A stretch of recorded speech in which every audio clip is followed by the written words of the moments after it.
오늘 주한미군 사령부에서 주한미군 한국인 근로자들에 대해 오는 4월 1일자 무급휴직을 최종 통보하였습니다. 정부는 미치기 현재 언급하고 있는 수정안이 의미 있는 수준의 제안으로 보기 어려우며 양측 간 협의를 위해 만나자는 우리 측의 거듭된 제안에도 차기 회의가 지연되고 있는 점에 대해서는 유감스럽게 생각합니다. 갈취는 남의 것을 강제로 빼앗음.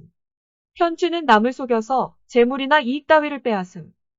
국어사전에 소개된 갈취와 편취의 차이점입니다. 강제로 빼앗으면 갈취고 속여서 빼앗으면 편취가 되는 것입니다. 왜 갑자기 이 단어가 떠올랐을까요? 방위비 협상에 대한 미국의 몰상식한 태도 때문입니다. 과거에는 잘 알려지지 않은 방식으로 이익을 추구했습니다. 그런데 최근에는 드러내놓고 계산서를 들이밀고 있습니다.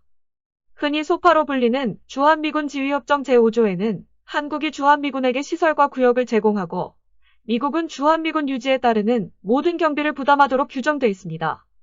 이를 구체화한 것이 바로 방위비 분담금 특별협정 SMA입니다.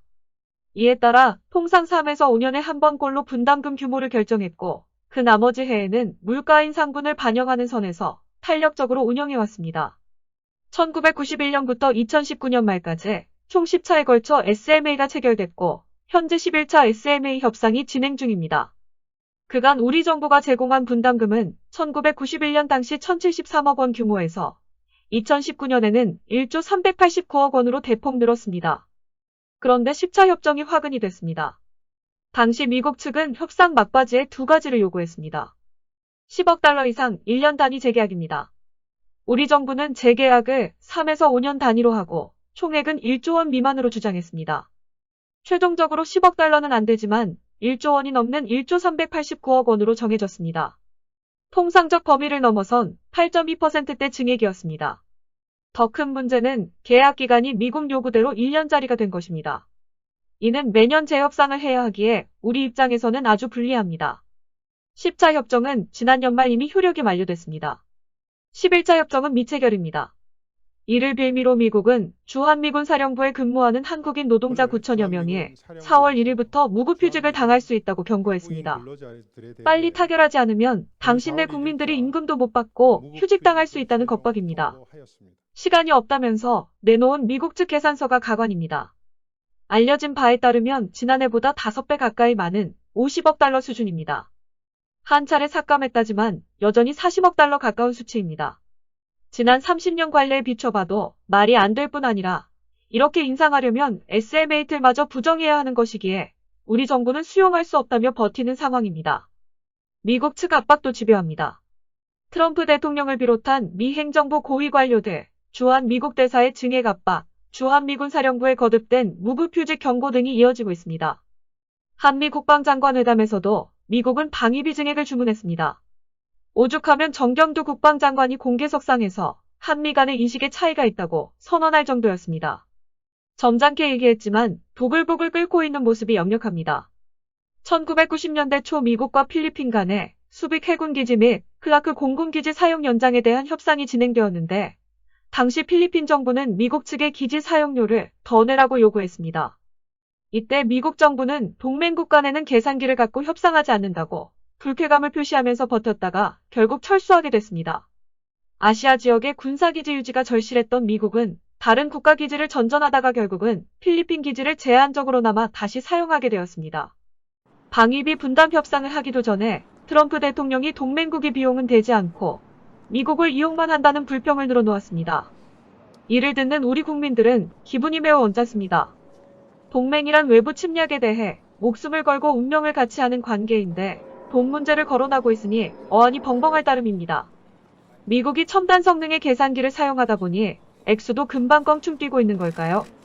아시아인들은 돈 문제에 관해서는 점잖습니다. 돈 문제를 끄집어내는 것 자체를 불편하게 느끼기도 합니다. 그래서 비즈니스 상담에서도 돈 얘기는 가장 마지막에 조심스럽게 거론하기 마련입니다. 더구나 동맹 관계는 차원을 달리합니다. 6.25 전쟁 때 미국의 젊은 용사들이 어디에 있는지도 모르는 나라, 만나본 적도 없는 국민을 지키기 위해 참전해 5만 4천 명이 목숨을 잃었습니다. 인기 없었던 월남전에 미국 요청으로 우리군이 참전해 5,100명이 전사했습니다. 이게 동맹입니다. 이걸 어떻게 돈으로 환산할 수 있겠습니까? 공공외교 핵심은 상대편 국민 마음을 얻는 것입니다. 목숨을 걸고 함께 싸우는 동맹국 간 관계는 좀 더 특별합니다. 하지만 트럼프 대통령의 외침은 완전 반대 방향입니다. 특히 버락 오바마 미국 전 대통령이 유별나게 한국 교육에 대한 애정을 보이고 칭송을 했던 것과 너무나 대비됩니다. 미국 대통령의 한국과 관련된 발언은 한국 국민의 동맹 관계에 대한 신뢰도에 직접적 영향을 주고 있습니다. 트럼프 대통령과 미국 정부는 한국 국민들의 마음을 좀 더 살피는 배려와 지혜가 필요합니다. 우리는 서로 믿고 의지하고 돕는 절친 관계를 더욱 굳건히 해나가기를 희망합니다. 이게 진정한 동맹 관계의 업그레이드라고 할 수 있습니다. 하지만 요즘 미국 트럼프 행정부는 전통적인 동맹이라고 할 수 없는 행태를 보이면서 한미동맹은 실현기를 넘어서 중대한 전환기를 맞이하고 있습니다. 국가 간 맺은 협정이 있고 수십 년 관행도 있는데 이를 깡그리 무시하고 5배 가까이 내놓으라는 것은 정상적인 국제 외교에서는 있을 수 없는 일입니다. 그야말로 갈취형 외교의 전형입니다. 갈취는 반복되는 본성이 있습니다. 만만하게 보이면 또 요구합니다.